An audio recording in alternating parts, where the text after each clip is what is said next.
Yeah, Greg Bugsy Show, episode 16. I got the same thing on from episode 15.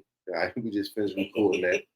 Baltimore, Big Steve, Baltimore Records, Edible Talk Podcast. My brother, check that out. This is episode 16, though. You know what I'm saying? Lisa, Baltimore Paparazzi, the Queen, royalty. You know what I mean? In the Baltimore scene.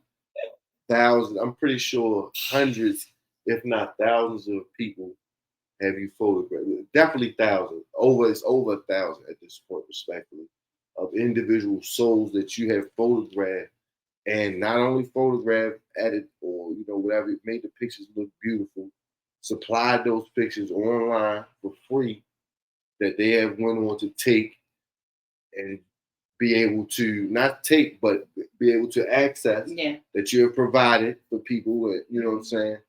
That is a blessing. God bless you, first of all, and thank you, Lisa. Myself personally, Baltimore Power.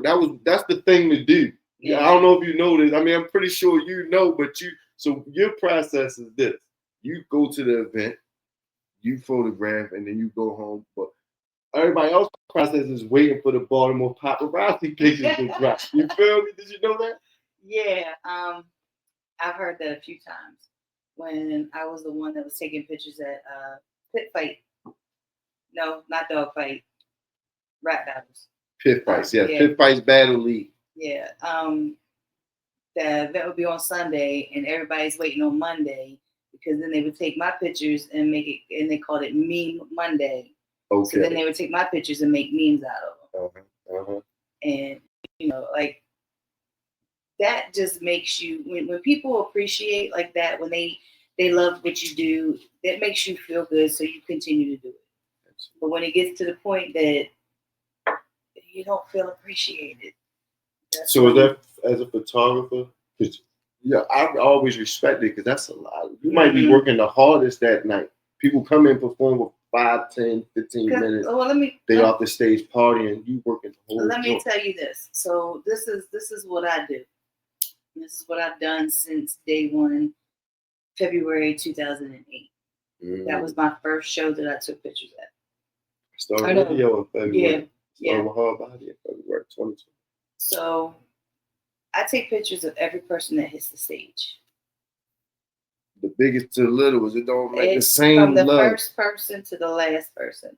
So mind you, while everybody else is getting drinks, getting something to eat, going outside, parking lot pimping, I'm standing at the stage, taking pictures of every person that gets on stage. So I don't get to enjoy, that's why a lot of people didn't think that I drank, because I was taking pictures and I wouldn't drink because I didn't want to I didn't want to you're good. I didn't want to miss somebody or, because in the beginning I didn't know anybody.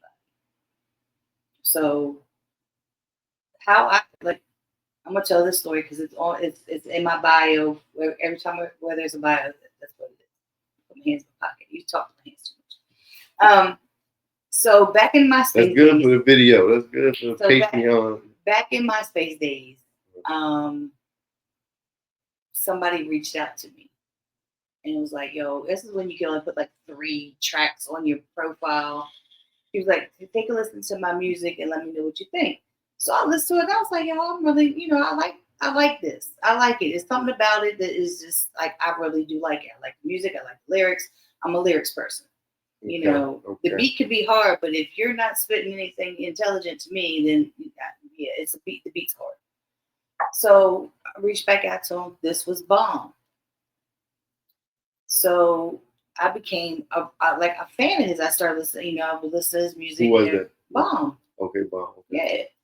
So I became like a really big fan. Like I was just like, yo, I'm really digging this guy's music and everything else. Real nice guy. Ended up, he was doing the FYE tours, which, nobody in Baltimore was doing any of that kind of stuff. They weren't doing it.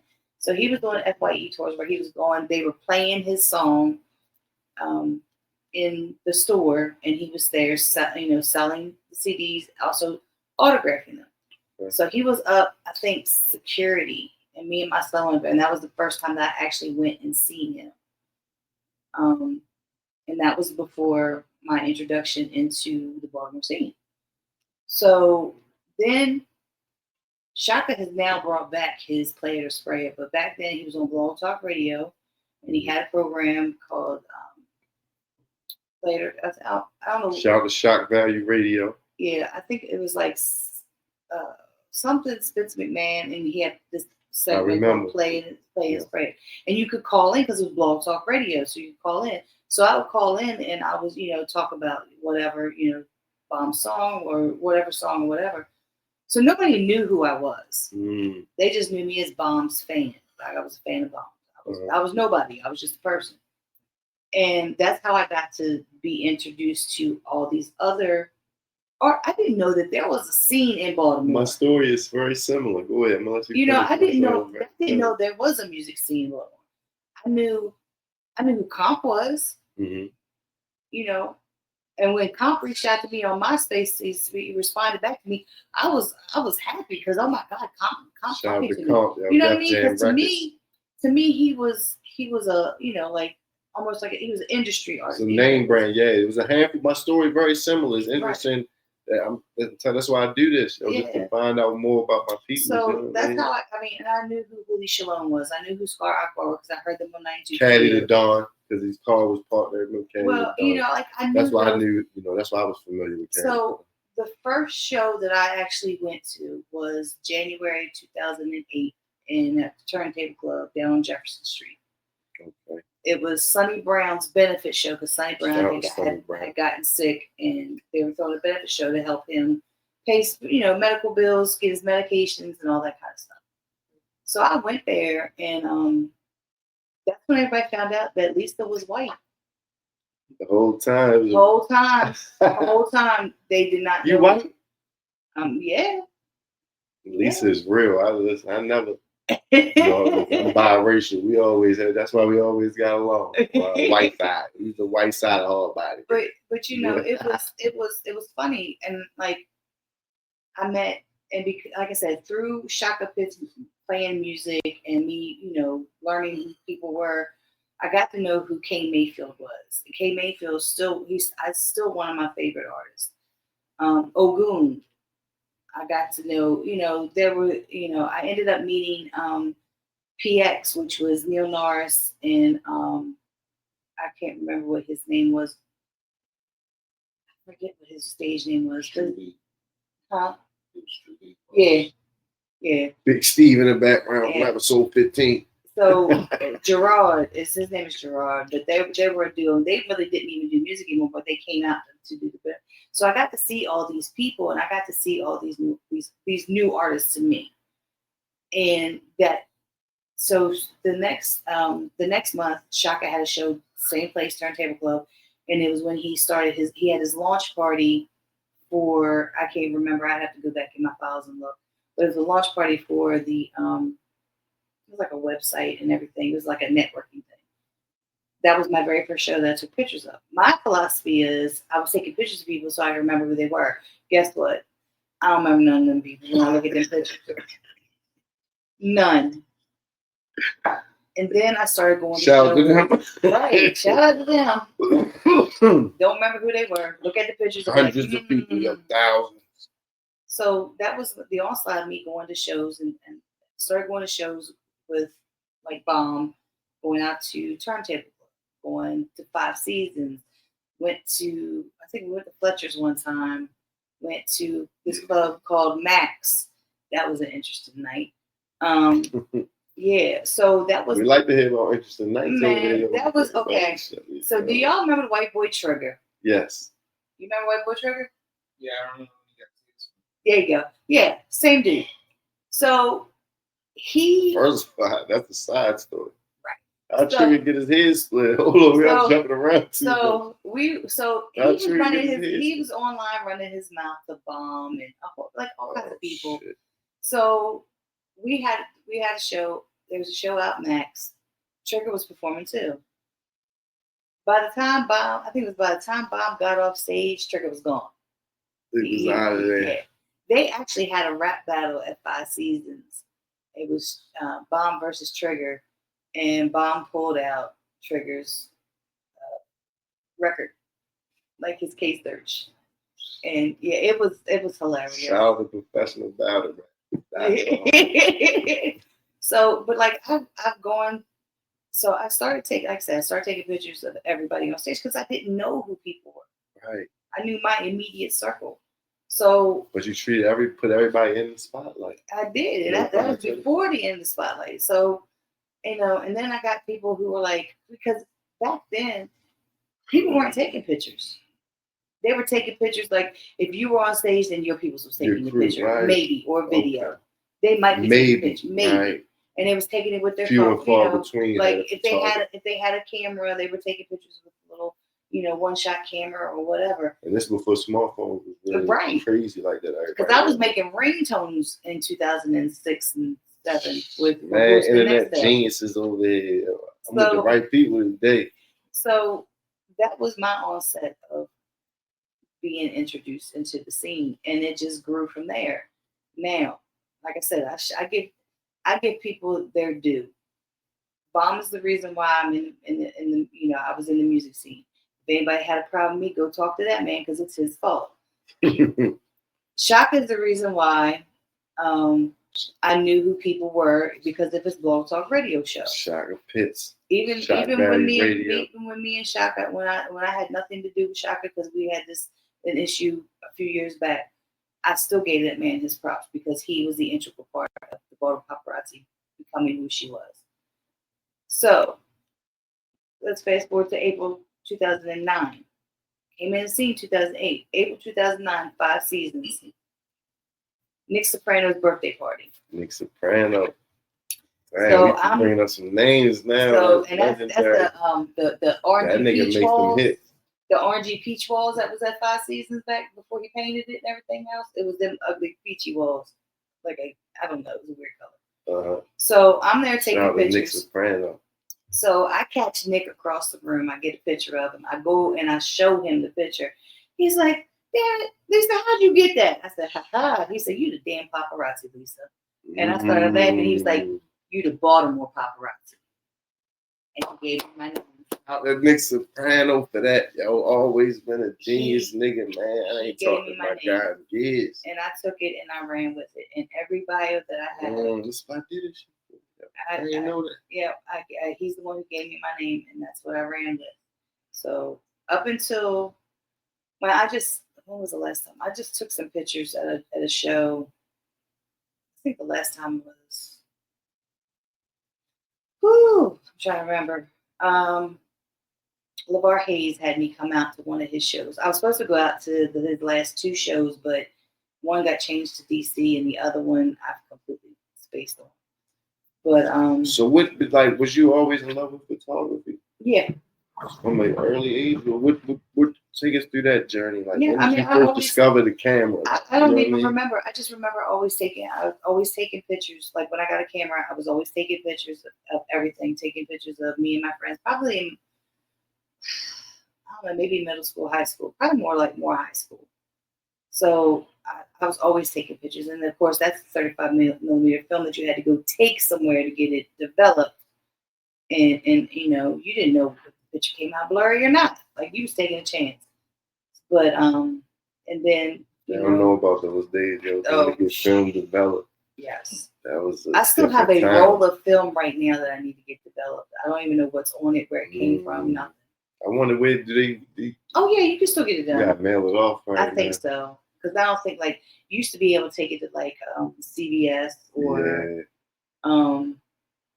take it to Walmart and they would do it right then and there. Polaroids. That's when Polaroids was really. Nowadays Polaroids came back for nostalgia, but yeah, people don't even print out pictures no more. People gonna wish one day the internet, God forbid, the internet. I have two photo printers at the house. They print out 4x6s. See, you've always been ahead of the game, though. So, you said it was nobody. When you was going to those events, it was nobody. Person photographer in the whole event. I remember 3D got to photography. It got oversaturated. Like, take us through that timeline. I was like, well, every show that I ever went to, I was the only person that was there with a camera taking pictures. I'm talking about Real joint. like I had a little Olympus camera that my ex gave me for my birthday one year because we were both into photography. He actually went to school for it, so he had given me this little camera. This was like right before he got into that was before he got into going to school. So he gave me this little Olympus, and I started was taking pictures with that. Took great pictures, I thought, and then I bought another Olympus with interchangeable lenses. Okay. So that to me was like a professional camera. Mm-hmm. My ex had a Pentax camera, and I had borrowed that one because I just like the way the pictures looked when I was taking pictures with it. Because he had set up a little photo, like a little photo studio at his apartment that he had. So, and I did a couple photo shoots over there. He allowed me to come over there. We weren't even together. We had been broken up. Mm-hmm.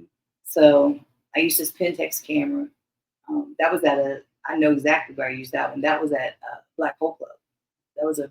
Okay, shout out to Black Hole. Yeah, that was a legendary spot as well. But then I bought the Olympus, and I used that until one night we was at when Sonar turned into Paparazzi. Yeah. I was at a show there, and my shutter broke in it. So then I had to buy my.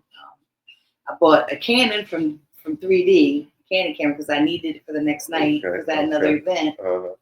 And then I bought my Nikon, which I still have, and I have another little Fujifilm camera that I have. But no, I was the only one that had an actual camera that was taking pictures of the artist. Real deal. And then I don't know, I was at Five Seasons one night, and you know how I don't know, this is just I don't know if it's just me, but like you get this little voice in your head that says, "Hey, check out over there." And I was just like, I turned around and looked, and there was this guy that was standing over there. He had a camera and had the big long flash on it, like this was like, super duper paparazzi-ish, Right. And I look over and I'm like, who the hell is that? He tried to jump in your lane. And I was like, I don't care, whatever. And I went on about my business. I later found out that it was Jerome Barrett, GGI. Okay. So another former host at Hard Body Radio. So okay, so I didn't know that. I go I find out who that is or whatever, and I go and look. Whereas I'm starting out posting over like 100, almost 200 pictures for each event with my little camera, and then I'm posting more and more and more. And I don't really edit I don't edit my pictures.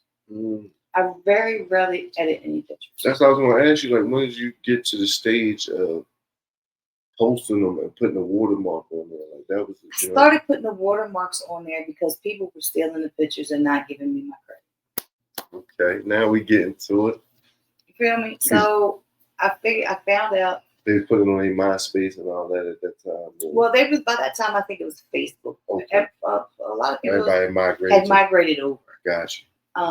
They were still on MySpace a little bit, but most of them have Facebook. And they're taking your joints and no shout out or nothing. Yeah. So I was like, because I started that was a blessing. Well, I started watermarking them across like the bottom in the corner. Photography by Liesel 127. I remember that. Everything I have, everything. My name is Liesel, not my real name, but my name is Liesel, and then 127 is always at I have my website. I have a website that's Liesel127.com. That was bought by a friend of mine years ago. He bought me that website, and I've had it ever since. And then it wasn't until the whole name change of the Baltimore Paparazzi that I started. I made my own logo, which was black with like a teal color with an old fashioned camera in the middle of it with Baltimore and then Paparazzi at the bottom. And then years later, Daryl Mack, Mogul Printing, designed this one. Okay, so he designed. I thought you designed that. No, he designed this one. He was like, I want to redesign your logo. Go for it. If I ain't got to pay for it, go for it. And it works, yeah. Rebrand. Yep. Rebrand. Mike McDonald's rebrand. So, switch it up. But yeah, I just switched it up to this joint for real. So yeah, so like I said, the only person taking pictures. And then when I seen Jerome, I was like, but he He was wasn't. the only other Well, he motherfucker on the wasn't. block.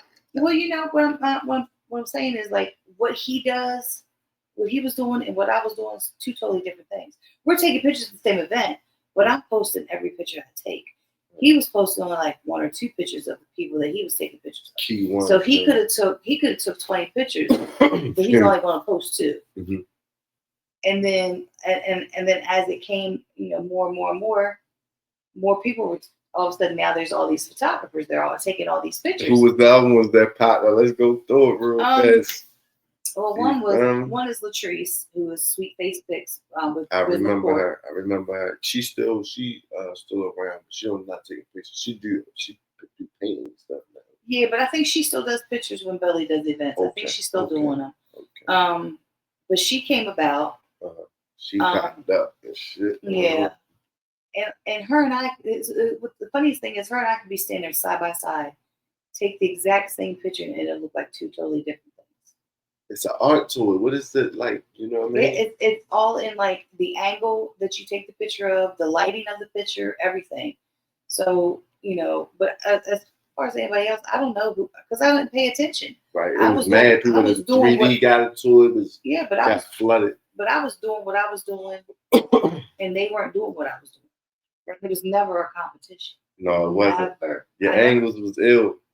I point and click. I get mad when the lighting's bad. I get mad when I did the event for LeVar Hayes.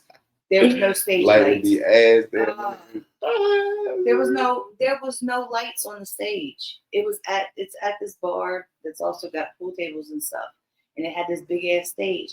And I'm like, oh, okay, that's cool. I like it. I like how tall it is. Everything. That's cool. And then we get ready to start. I said, can you get them to turn the damn lights on? He's like, they can't get them to work. Oh, these pictures are going to be bad.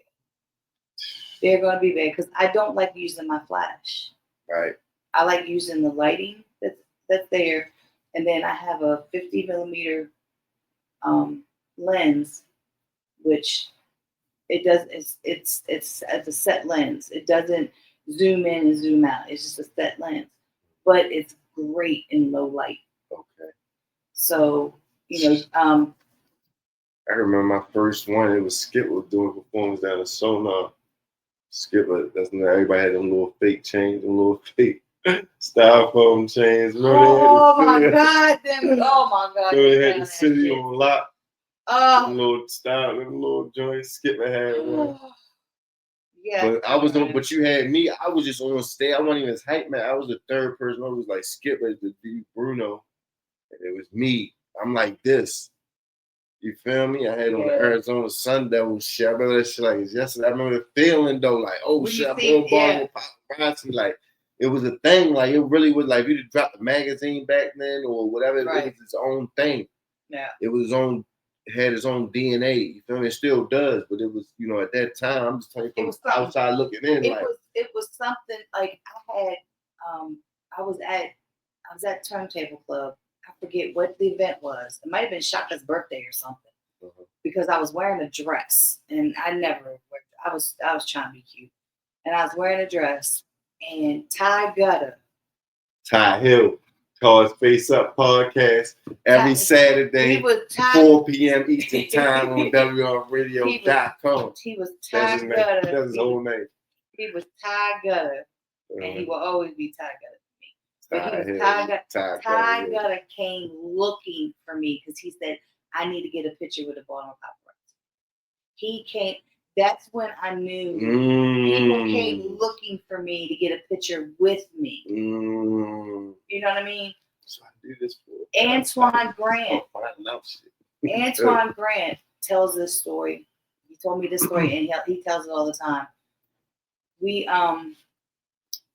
I don't know. Do you remember when the Baltimore Crown Awards? We had them down soundstage. Yes.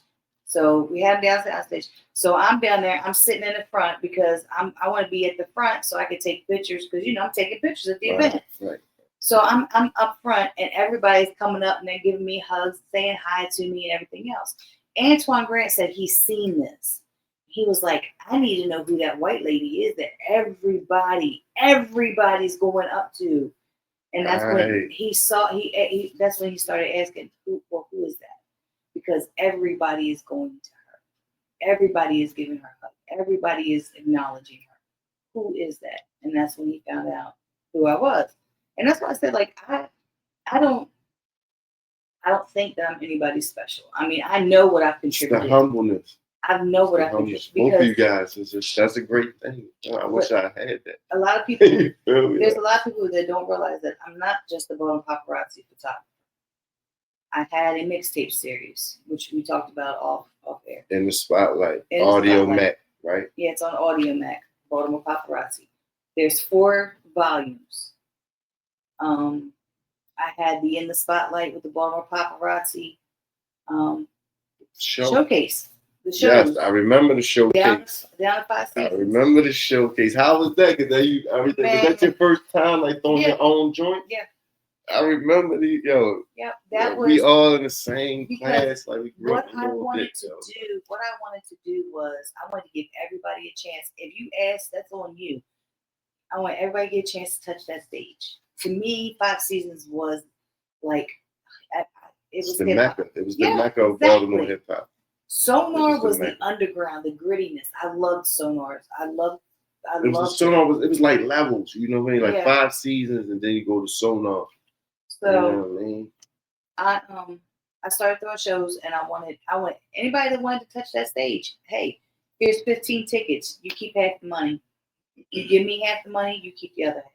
Right. That's just the way it was. Fronting them though, you was fronting until you weren't charging people up front, like, yo, give me the 75. Well, a lot of times, whatever the process was, you feel me? Yeah, because people could eat, you feel me? That was a blessing back in them days. I remember the ticket pack. I figured like this: you are performing and you're selling these tickets. You deserve to get paid. Right. I'm giving you a space to do it. I need to get paid. Right. Because I was paying the DJ, I was paying my door person. I was paying production, which was my daughter. I paid her. And at the time, for the first couple of months, I had to pay Solomon. Yo, shout out to people like the promoters like you that had those ticket packs. People don't understand. There was times I would use them ticket packs to feed my daughters. You feel me? Like, okay, you were in the spotlight. Or because my clients, if it wasn't me, myself as an artist, my clients was on them shows, 3Ds, B Cities, whatever it may be. I'm going to, because that's a chance for them to feed their family. If we get these 20 tickets, we're going to jam it off. Because we're going to automatically, we probably bring 7 to 10 people ourselves. Right. So we should be able to get, here's 10 tickets, there you go. That's some money for you. It's not everything. Right. But that's so you could offset some of your wardrobe costs. You come to the show, you're drinking, you're smoking. So shout out to y'all for those opportunities. You know what I'm saying? That was, to me, that only made sense to me. Because I never understood how somebody says, okay, well, you know, you gotta pay me for these tickets. You know, you gotta pay to perform. Okay, well, like, at least have an outlet for me to make my money back, double up. You feel me? You know what I mean? That's why people like y'all was fair, because it was certain people in the game that don't mention no names it had gotten to the was more predatory with it. I remember the night Lyricism, rest in peace. May he rest in peace. He sold all of his tickets, came back for 10 more tickets, because I gave him 15 tickets. Came back for 10 more tickets and had 3 more people come through the door. Shout out to people like that. You know what I mean? Like he and because I followed y'all blueprint. Because what I was doing was I was giving people a chance to perform, but also so they would be able to do a Billy live show on a bigger stage. Right. And Billy wanted to know if these people could sell tickets. Right. So if you could sell tickets here. Shout out to what was his old assistant name? I can't remember her name. That's how I used to get the tickets from. Sam. Sam. Shout out to Sam. So you know what I mean? Like, so it was like, this is a stepping stone here, 5 seasons. If you can show that you can sell 15 or more tickets or whatever, and you got a good presence and people are really vibing with you, then that gives you a chance to go on to. If you can't sell 15 or 20 tickets, you might be in the wrong profession. Right? Or your hustle was something is lacking with your hustle. We used to go out there and sell to strangers. Yo, we can be out here. it's just like I watched everything that happened. I watched other shows and seen how they worked. I watched other people, seen how they did it, and then I just try to tweak it. By the third month, I wasn't paying Solomon anymore for that building. He was making money at the bar. Got it for the free. He was making money at the bar that was covering everything. Shout out to Solomon. Where the fuck is Solomon at? He usually pops up on my Facebook if I tag What happened to the 5 seasons? Okay. So what happened at the 5 seasons is there was a fight in the bathroom. There was only about 10 people in the whole building. That was a Sue Robinson event, wasn't it? Yeah, and it was Respectfully, I don't mean to put her name. I think that was an event. Somebody. Yeah, but there was hardly anybody in there. So apparently there was a fight in the men's bathroom. When they found the guy, he was unconscious and he was bleeding. So they called the ambulance. They took him to the hospital. He ended up passing away at the hospital. Because of that, police investigation. Police went to the liquor board, lied to the liquor board, and I got mad at Solomon because I told Solomon, you should have let us know you had to go to in front of the liquor board because we would have showed the hell up. We definitely showed up. I didn't even know. So he lost his liquor license for 30 days. Mm-hmm. That is a death sentence for a place that sells liquor.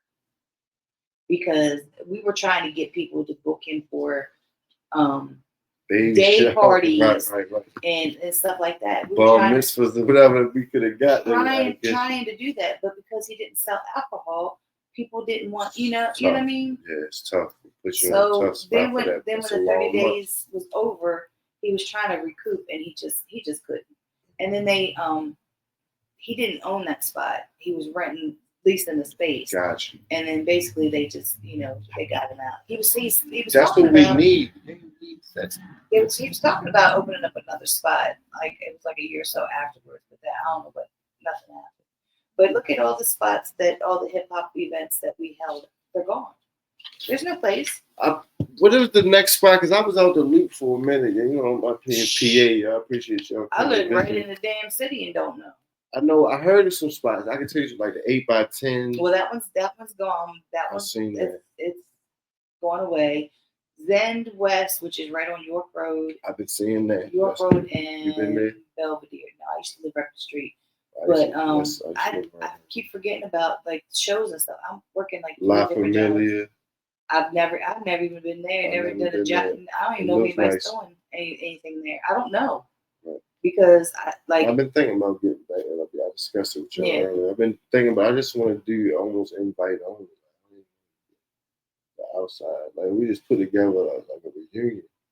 Anybody ever do a 5 season? Yeah, Dave the Barber. I remember that. He did a 5 season reunion where we just all kind of got together at this like bar. Yeah, and people and they were playing music, and then he had like this little cipher thing going on. I got a couple videos from that, and they Grams came, who was part of First Family with Hugger and them. He came and he didn't want to get on the mic because he's like, I just woke up. I said, I don't care, and I was like, yeah. So he got on the mic and he started spitting. He's like, I can't believe y'all got me. Yup, you're right. Yeah. But like we need stuff like that because K-Mac was telling me about some spots. Shout out to K-Mac. Y'all still talk to K-Mac? I haven't seen him. I mean, when I do see him, it's far. Like he was at the event that I did for LeVar Hayes. He performed. So I got talking about some boom bap spots, like people our age. It sounds really inviting. You know what I mean? I'm gonna find out about it, y'all. Yeah. Big Steve about to drop the album. You know. No, you're good. I was just saying I'm gonna find out about the venue so we can try to, get on the circuit. Steve gonna make me drive back.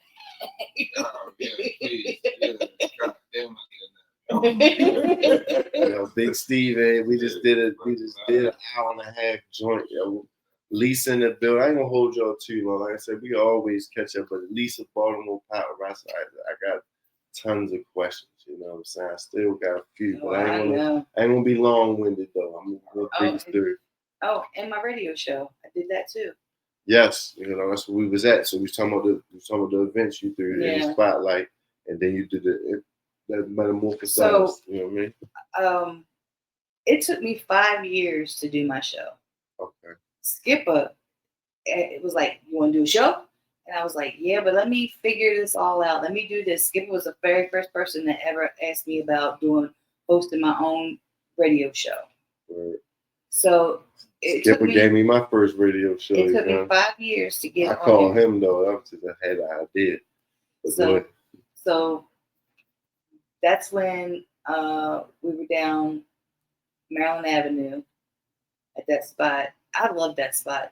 Studio in the back. That was one of the best times. You don't appreciate it when you were in it. That was because it was a combine. You had the studio over there. Mm-hmm. You know what I mean? You had Fox running that. Yep. That's my cousin. It was like Death Row, but good though. You know what I mean? Like good Death Row. Life Row. Painted on the wall. It was like Life Row, right? Because you had Hard Body on this side. You feel me? 3D running that executive wise. Me, I came back. That's why I came back to Hard Body Radio for my second tenure.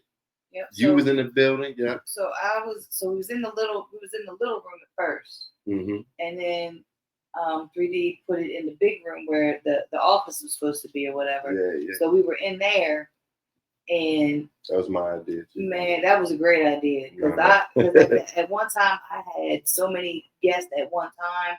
Because like I did, I remember pit fights. When pit fights would have an event, I would tell them guys to come on so they could talk their crap. And then Billy Live would have a show, so I'd have like people that were on his show to come in so they could talk. Yeah, so that was a good time. That was the last of the and then we moved up to St. Paul Street, I believe, right there on the corner. Yeah. And I had a key at that point. Right. You was running. You was holding the whole Hard Body Radio flagship. Now that you talk about it. Because once the Maryland Avenue, I'm just thinking about it. Mm-hmm. You was the flagship of Hard Body Radio because everybody else, it was like I was new shows that came around that. You feel me? But you was the last of like the old regime. Everybody was gone. Like Red Fox Entertainment, I was gone, and he was holding it down. I remember that because I was still seeing it. Even though I just left Hard Body Radio, I'm still saying like, oh, okay, I see what Lisa's doing. Yeah, so you was holding it down over there. Shout out to you for that. I had the key to get into the building and to get into, because what it was, that one was, they were apartments, but they rented that whole section off to Hard Body, to 3D, and he had the studio in the back of that one, and then we had like a photo studio kind of thing in the middle, and then the radio room was up front, and we had the big window, which you would open up the curtain, and I would be sitting there doing the radio show, almost like Good Morning America. Right. You know what I mean? Right. So, and then like when we had other people doing shows, or when like the show that was after mine, that was, oh my God, I could see his face and everything. I can't remember now. Cabo. It was Cabo. Yo, Cabo got them beats. That's my producer. He Big Steve. He had his Cabo. Did a beat for us. You made this shit like 15. Heavy Stack guy. So he had his show like right behind mine. So I would wait till they were done, then I would lock everything down, lock everything up. But 3D had gave me keys, that way I could just come and go and do what I needed to do, and that was it. Then when all that shut down, I didn't have anything, and then I think I went to Power 4.4. Okay, Jay McGraw was over there. Jay McGraw and Antoine Grant. And we were over on Bel Air Road. Right. And then I got frustrated because my show would start at like 7:00. At this point in time, I was having guests coming from Reading, PA, down. Right, that's hype. So I'm thinking about them. So if my show starts at 7:00, my people are here. Why am I still waiting outside to get in the building? And then I got. You had that problem in Hard Body. That's how I got into it with them GGI guys.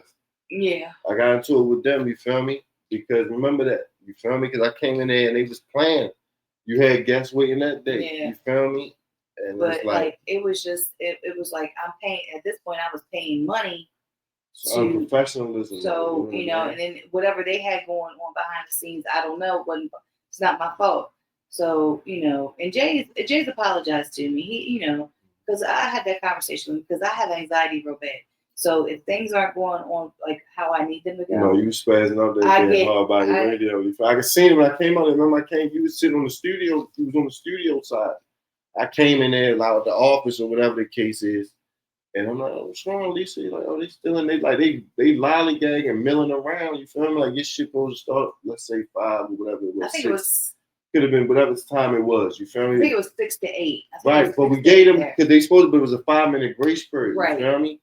So boom, I went in there and said something to them, and I came back. They still milling around, like, you know what I'm saying? It's just unprofessionalism. So, you know, like I said, that's one of the reasons that started me leaving the second time, because it was like I didn't.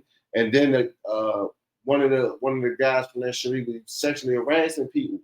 Yeah. You feel me? I know who you're talking about. He was sexually harassing people. Then he sexually harassed my assistant.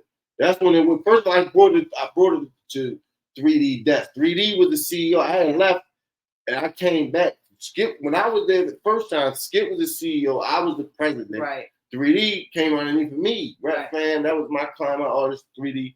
When Hard Knocks got fired from Thorough Thursday, I'm like, yo, 'cause 3D was like my unofficial co-host. Like this, 3D's a genius. First of all, 3D's a genius. So I did Ref Fan Wednesday. Say I'm ready to do my show, Ref Fan Wednesday, 10 p.m. 3D just had to pop up 9:55 every Wednesday. Like I get such a clock. He's a smart motherfucker. He knew, so he came like my unofficial co-host. You know what I'm saying? Oh, he was my unofficial co-host on St. Paul Street, because I'd be in there. Look, this is what happened. I'd be in there because I never had the camera on. My camera was always on my guest. It didn't have to be on me. Vlad style, I like that. Right. I love that. So 3D had the DJ. I've been thinking about doing that myself. 3D had the camera, the hard body radio camera, pointed on all of us. Mm-hmm.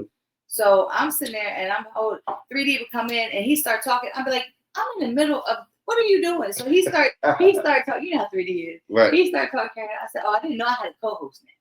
He's better as a co-host than his own host. Like he never did his own show. Like he knows, like, so he would pop in every once in a while and say some things or whatever. But it was all like my show. My show started out to be interviews with people. Then I just decided it's not an interview; it's a conversation. I'm having conversation with people, and through a conversation, you learn more about somebody. If you just let them talk, and then you can ask a question, and then you podcast style. You was on that early. Okay? Yeah, so it's just one of those things. So but when I left from Power 444, that was the end of it. Like I was done with it because I had no place to go. I was I didn't have any knowledge of being able to do it. Like I had learned everything on my own to put it on my own channel. So I learned how to, I think I was using Streamlabs at one time and something else for streaming. But you didn't need a facility. Like how back then you almost need. It was good to have a facility. I did because I couldn't do it at my house. There's too much going on in my house. I got you. That's why a lot of people prefer facility. So I wanted to go to a space. So and then 3D was like, I'm still trying to get the radio up and running and this, that, and the third. And then he had some stuff happening and going on, and his business kind of boomed with what his what he was construction doing. And all that. So diversified. He was like, and I was like, you should have came to Hard WM Radio. But it wasn't even a thought in my mind. Shout out to Adam Talk podcast. So now what I'm doing is I've got it set up in my house, and I can either, because I do my stuff on YouTube, so I know the ins and outs of what you need to do to get into the algorithm, what you need to do to get monetized, what you got, all that stuff. Like people that do lives all the time, if you can get like money, like super chats and stuff sent to you that way, money, but YouTube takes like 30% of it. Yeah, I've seen it. So, but you can get money through advertisements, but you can get it quicker and faster by doing the shorts and doing the reported videos. You know what I mean? Shorts is on fire. You know what I mean? Because because people have a limited attention. You follow Gary V? Mm-mm. I'm gonna send both of y'all Gary V. He's my mentor put me on to Gary V. But so Gary V, I just was watching something recently on you, which reminded me of you said about the shorts. Mm-hmm. He was like, you can have 5. He got 15 million followers on across. He said somebody with 15 followers can put a short up right next to his, and if that short is done better than his, it might get more. He's like the playing field is more fair with the shorts. You feel me? Like playing the short, like putting the shorts up for a couple people out there. it's more fair than just like your old posts, like your Instagram or your Facebook or. Yeah, because the shorts. Some kids show me. I ain't know shit about this shit. Yeah, No, because my YouTube shorts, I got thousands of views on them. YouTube Regular shorts- videos, not so much. YouTube shorts are like Jamming. what you're doing, what you do with taking a clip from the podcast and post up on your story. That's basically a short, Same except Same shit. Yeah. but you like it's somehow how their whole algorithm and stuff works. Like YouTube is boosting their shorts because I peeped the game. Mm-hmm. Not to cut you off, I'm sorry. YouTube is paying attention to the TikTok and Instagram is killing all this thing. So that's how YouTube is putting a lot. Telling you.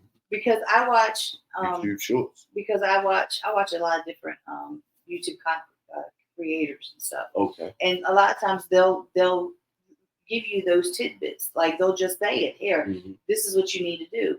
So the thing about me doing the show, me doing it in the spotlight now, is that's going to be different. Is it's not just going to be music.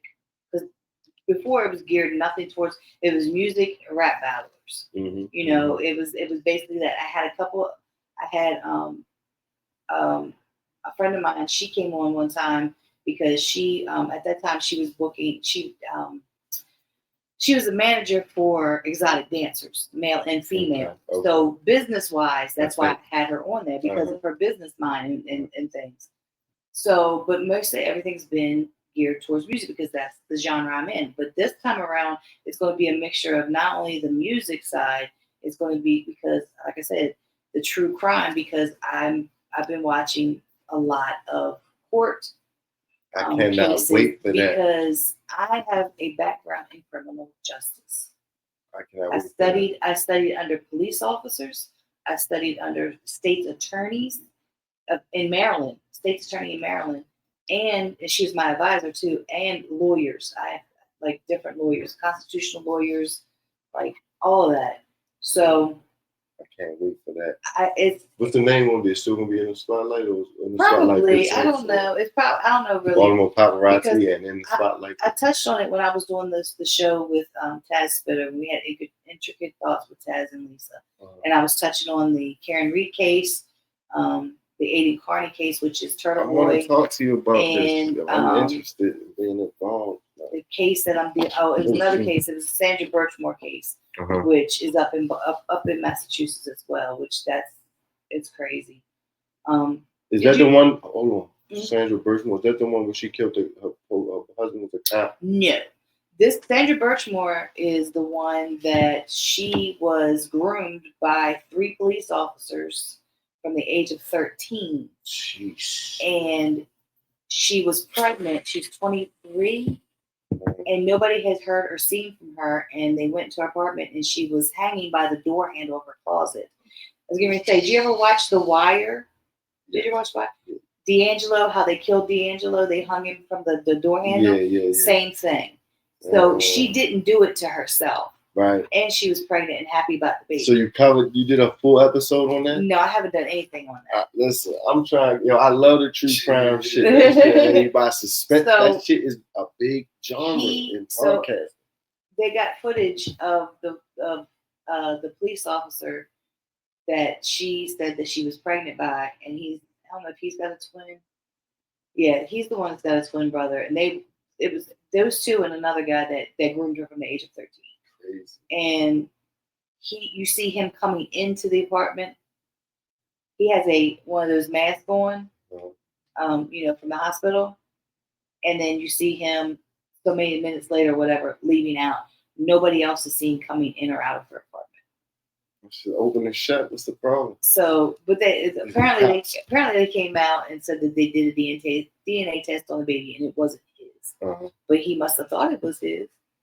So that's one of the cases that got you. Give us like 1 or 2 more cases that another one is riveted by. There's a YouTuber by the name of Jeremy Hales that I've been following for years. He does storage units. He buys storage units. Him and his girlfriend, she goes by the name George, which is her middle name. She's Egyptian, and they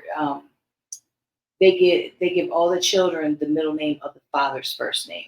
Yeah. So her brother's name, they call him George.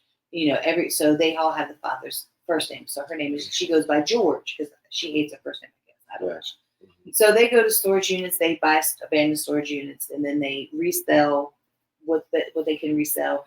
And then what they were doing at one time is they would find the original owners and try to give it back to the original owners if they could take it. If possible, right. And then they would reach out and the owners would be like, well, I can't take it, but there's some, like my mother's ashes are in there, or certain items. And they would give them back to the people. And then they would like donate money to Camp Patmos, which is this summer camp for children or whatever up in Ohio. He ended up donating like 2 speedboats. Like he was being blessed by all the money that he was making, and then he was basically blessing others. So they decide COVID hits, and they're telling everybody they have to stay inside. So him and George decide, look, we need to be able to go outside. I want to be outside. So they bought land in Florida, this little tiny town that has less than 100 people. They bought a 70-acre ranch. All right. Well, next thing you know, they have this super fan email them, say, we just bought land across the street from you.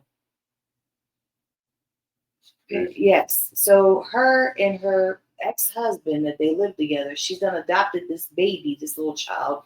She's almost 60 at this point, and they're both on disability.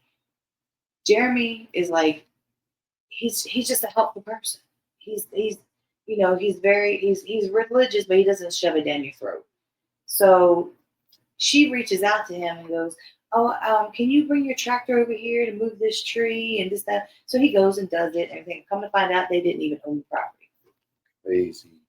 So then Jeremy, and when they hit 500,000 subscribers, 500,000 subscribers on YouTube, they decide to have this get together, this meet and greet.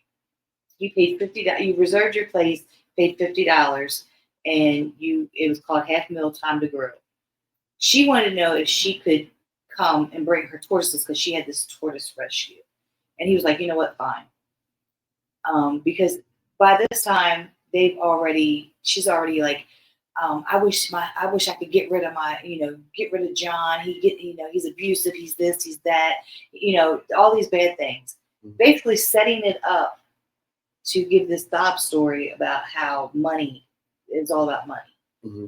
So then she says, well, can I bring a donation thing so people can donate for my... He was like, no, you cannot, because that is not what this is for. You want to bring a donation thing to a meet and greet that people have paid $50 because they had to, they got everybody like these swag bags with t-shirts and everything else. Mm-hmm. It was $50 just basically so they could keep a track of how many people were there. Right. So after he told her no, she then sends him a message that was like, I'm not coming to your event, whatever. So after that happens, George and Jeremy go back to Ohio because they were coming down there. They were snowbirding, going to Florida and in the winter time, and then going back home in the summer. Next thing you know, there's these signs all over. There was 9 signs, double-sided, that said, Jeremy Hales must go. Jeremy Hales, Ohio ARPist. Jeremy Hales ARPed my daughter. All over. He's in a lawsuit with it. He's filed a lawsuit. He's got CPO against them, which right now they just went before the judge for yet another contempt of the CPO. This is like the second time they've gone to court for contempt. So it's going on right now. So this the case you're going to cover. That's brilliant to cover active cases that's going on right now. It's going on right now. How frequently are you going to do this? How frequently? It's already being done by other no, people. No, your show though, like how frequent? Because it's like there's not Nancy Grace when you get on there. Like, yeah, I know. How frequently do you see yourself doing? I have to figure all the logistics out because he's got not only the CPO case. This shit gonna get lucrative. He's got 2 federal cases. One against her. What's your time schedule? It's unpredictable. Yeah, because I got kids at the house. Right. So it's like it's there's so much. It's like how long is it gonna be? 30 minutes? My show's always been 2 hours. 2 hours. So it's gonna be like a weekly format then. Because I was feeling like this shit, I need to know about this because you got me. I want to go. I'm following this shit all day. Like, yo, what's up? What's up? Why they fucking with Joe? Because I watch. That's how Nancy Grace do that shit all day. Yeah, because I watched. She's called Megan Fox. Not that Megan Fox. Megan Fox. She's a journalist. Mm-hmm. She's actually been on like Tucker Carlson, I know. Rush Limbaugh, all them. She's been part of that world. So I watch her. I watch her too. She's blonde, right? Like a lady. Kind of. I know what you're talking about. And then I'm thinking about Megan Kelly. Yeah, Megan Kelly. It's Megan Fox. Okay. And then that umbrella guy who was named in the Johnny Depp and Amber Heard trial, he was named in that. That's how I found out of him. I found out about that umbrella guy through that, and he's covering all of this. Like he's. When you said the umbrella guy, I thought you saw JFK. No, there's an umbrella guy in that too. No. So you get into older stuff, or you just like more recent? Well, there's one case that I really want to go. I want to go into, and because I know the person that's been convicted. Okay. And it's really creepy that I know this person. Oh, because we were like when I first moved to Baltimore, I lived over on Poplar Grove, Winchester. Okay. And there was a guy that would, guys in the neighborhood, and he would stop by me on the porch. He stopped talking, be like, "Hey, Vinny, how you doing?" This, that, and third. We'd be just conversating, talking, everything else. Yeah. Then he was arrested and convicted of killing prostitutes. Damn. Yeah. That's crazy. William Vincent Brown. So I want to try to get his court papers. Yo, I interviewed a nigga. On Saturday. This was 2 years ago. Maybe 2 years ago. I interviewed a guy, young guy. You feel me? I can't remember how I interviewed this guy. Then on the next day, I think I seen him on Murder Inc. Like he killed his kid or something. You feel me? Oh, that's nothing. You know what happened with Ty Hill, right? Ty Hill, you know the guy Barksdale that had the Safe Street joint? Yeah. Yo, as soon as he wrapped up the interview, you feel me? Look, knock on wood. As soon as he wrapped up the interview, when Ty, like, you can watch, you can pull it up right now. Ty Hill call his face up. Interview with the guy Barksdale from Safe Street. Soon that's when he got killed right after that. Yeah. I mean, put it like that, but just you remind me of that when you said the guy with those. But those are like those are the type of things I would go back into, like, yo, what happened, yo, just that shit. And then just like when we lived on Kimball, there was a boy that lived across the street. Yo, damn. There's a boy that was across the street that had been on my front porch. It was, he was, I don't know, 18, 19, 20, something like that. And like, my daughter be out there, and come over and talk. One night or one morning, I was asleep. All of a sudden, I heard somebody banging, and I was like, "Somebody banging on my door?" And I looked, and the police are across the street at his house because he done killed somebody and stole their PlayStation. All the PlayStation. And I was just like, "That's crazy," because you don't realize it. But like Vinny's, I've always wanted to look into Vinny's and try to get his transcripts from the court and all to see everything, like.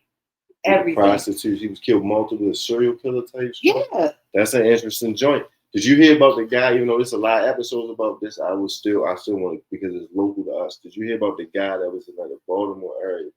He had a food truck. Yeah. You heard about that? Word. All right, I ain't gonna say too much. Oh, is that the one that from back in the 80s? I think it might have been the 90s, 80s or 90s. The guy had a food truck, and he fed his victims to his customers. Stay tuned for that one, yo. The movie. Yeah, I think. Yo, I don't know. There was another. I'm gonna work on some movie shit. Fat guy, right? Fat white. He was in. He just died like 2022. I didn't even know that. Yeah. I think it's. I heard about some podcasts on him though, but it's like, because the one thing about them true crime, they'll cover similar shit, but we put our own, so we have fresh shit. You feel me? Like, I want to do one, yo. I've been thinking because I had a title and everything, like we rap family, you feel me? So I was gonna call it Dirty Laundry, you feel me? Because like family, you don't add a family. I was gonna call it Dirty Laundry, you feel me? Like true. No, you good. Come sit right here, yo, to close it up, yo. I know they're being quiet. Yeah, Bugsy's like, right, Lisa? I'm like, he's not Yo, this is a family. I just wanted to do a separate because Yeah. I want to talk to y'all separately. Both of y'all brands mean a lot to me. We're going on an hour. That's good right here. I ain't gonna hold you, Lisa. Like I said, we're gonna talk offline. Big Steve as well. We got more stuff to build about. That's probably my daughter right there. What time is it? Yeah, that's my daughter right there. Hold on. All right, on that note, we out. You feel me? What's up, Lee? Hey, I'm doing an interview in the meeting right here. Yo, this is Talia. Y'all might remember they used to be at the studio, All Body Radio. She's like, I don't care. Right. She's like, I was like, way little. Yeah. At the Like, school time, you feel me? She's like, look, I've been at school all day. They got you ready to graduate too, yo. Did I end this joint? We don't listen. Yeah, we still on here. That's what we do. You feel me, Rap fam? Lisa Baltimore Paparazzi, yo. Stay tuned. Any closing thoughts, yo, before we get out of here, yo? We're gonna catch up. I gotta go through the timeline some more. Yeah. I need to hear about the relationships. We ain't talking about no exes, no beefs, or nothing. Lisa's got a good story. I got stories. We gotta sensationalize it, yo. But that's stay tuned for part 2. Please. That's gonna be on Patreon exclusive. You feel me? We can get. I love this. My sister right here, Lisa. And what's your photography service? Do you still offer photography services and stuff? If people want to, and the AI videos too. Well, no, the AI videos are basic for me. But Big Steve, your first customer. He want one. He already said that. Man. As far as photography, I used to like the artists. The artists could pay me. They could give me a ticket to the show, and they could pay me, a little bit of money. Mm-hmm. And I would take pictures of exclusively of them, and with that, they get all the pictures. They don't get no watermark on them unless they want it, because TAG. What was it? What was their name? TAG. Dro and them. They paid me for their pictures. No, Dro. David Dorsey, but his name is Joe. I know you're talking about. Because I can't remember their group name. TAG, MG. I know you're talking about. I know exactly. Yeah. I know. It's a man letters though. I know you're talking about. Street Scott and yeah, all of them. So Dro reached out to me about their performance down at Soundstage and wanted to know if he could buy the pictures from me. Mm-hmm. And I said, sure, you can buy them. And he had no watermark, no logo, or nothing. Steve's done the same thing. What? Bought pictures. Got pictures from me. Bought stuff. Steve pays me. He pays me for my time. That's a real boss, man. Also, one other thing. I want to say. One other thing. Forget about that. What? Am I like the way a nigga that just want to keep the watermark in the motherfucker? Because it's like, yo, that shit is. Look, you just heard him say you heard her say Big Steve buys picture and keeps the Baltimore Paparazzi. Most people pay to not have a watermark on there. That tell you right there. Listen, stay tuned, yo, for part 2, yo. Lisa Baltimore Paparazzi. Where can everybody follow you at, yo? Because obviously you got the details, you got the stories, Facebook and the content is going to be dope. I'm looking forward to it. Facebook is Baltimore Paparazzi. The YouTube channel is Baltimore Paparazzi. The IG is Baltimore Paparazzi. Like I said, go to Audio Mac and look up Baltimore Paparazzi. It's got the old logo on there, the black and teal. Mm-hmm. That's where the four volumes of the mixtape are. They're long. There's a lot of music on there. And volume 5, you want to get on volume 5, Baltimore Paparazzi. We're looking forward to that coming back. And you're restoring the feeling, man. I appreciate you as my sister over the years and continue to hold it down because, like I said, let me plug this joint up. You working harder than the artist. Even the only person that probably working as hard as you is the DJ. Yeah. Maybe the bartender, the security. But you are the whole time. I understand the discipline that it takes to not go party. It's everybody, all your friends and family or colleagues or however you may look at associates is behind you. They partying, networking, laughing, giggling, flirting. Marriages was formed behind you. All of that was used to kids was made behind you. Let me tell you one thing. I've never seen a fight at 5 Seasons. And there were fights at 5 Seasons. But I've never seen them. Because you was back there, that kept you out of trouble. Like I almost had a fight outside of 5 Seasons one day. Almost. I was trying to get around that corner because I Can we, wasn't. can we elaborate on that before part two? Yo, we leave them on a cliffhanger. Man, it was nothing but two girls who were supposed to be cool with me at one point in time, and I don't know, jealousy. I don't know what you got to be jealous of. Hate. It's hate. I'm not in competition with nobody ever.